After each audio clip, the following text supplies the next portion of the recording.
Hi guys, Joshua Tharby here, Chartered Tax Advisor, Property Tax Specialist. Today I'm going to give you my top 4 tips on how you can save some tax before the end of the year. These are tips you can implement directly, either yourself or get your accountant to do them for you, and are going to save you tax before the end of 2021, and then you can have more cash in your pocket, less in the taxman's pocket. But before we kick things off, please make sure you do give this video a big like, and also that you are subscribed with notifications turned on. And what we post 3 times a week, brand new tax saving content. You really don't want to miss it, so make sure you've got those notifications on.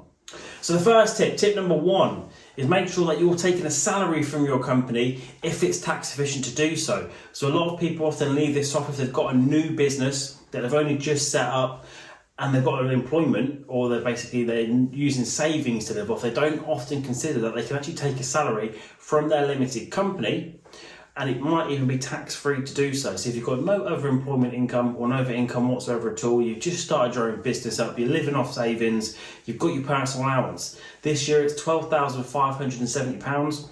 You can pay this much, you can earn this much without paying any income tax. You've also got about £9,500 worth of national insurance exemptions that you get, your national insurance, basically threshold where you don't pay any national insurance on amounts under this amount. So you speak to your accountant, see what the most tax efficient amount is. But if you've got no other income at all and you've got your own limited company, you can probably pay about £9,500 without paying any tax.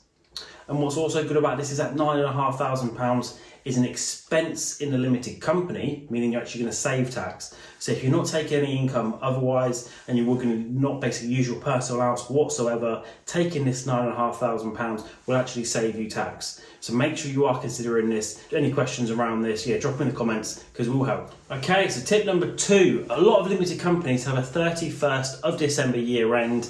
So it makes sense if you are planning on purchasing large assets over the next year or so, to buy them now, so you get tax relief on them now, and it comes off of your taxable profits on which you pay tax now rather than later. So if you've got machinery or assets that you were looking to purchase early next year, January, February, March time, if you bring that forward to November, December time, then you're actually going to get tax relief a lot sooner, because you'll pay your corporation tax 9 months and 1 day after the year end. So for the 31st of December year end, that'd be the 1st of October. Whereas if you purchase assets on the 1st of January, you will have to wait a whole another year before you can even think about it, and then another 9 months. So it's actually 21 months until you get any tax relief, or you get the cash benefit of the tax relief on that expenditure. So if you are looking at investing, you are looking at basically doing any claims, capital allowances, anything like that, make sure you lock them in now so you get tax relief and you keep more of your cash in your pocket now, rather than having to wait another 21 months, potentially up to 21 months to get your tax relief. Tip number 3, so it follows on nicely from tip number 2 in that get an electric car if you can. So if you are looking at an electric vehicle, or if you're looking at a vehicle, make sure it is electric. At the moment they are very, very, very tax efficient.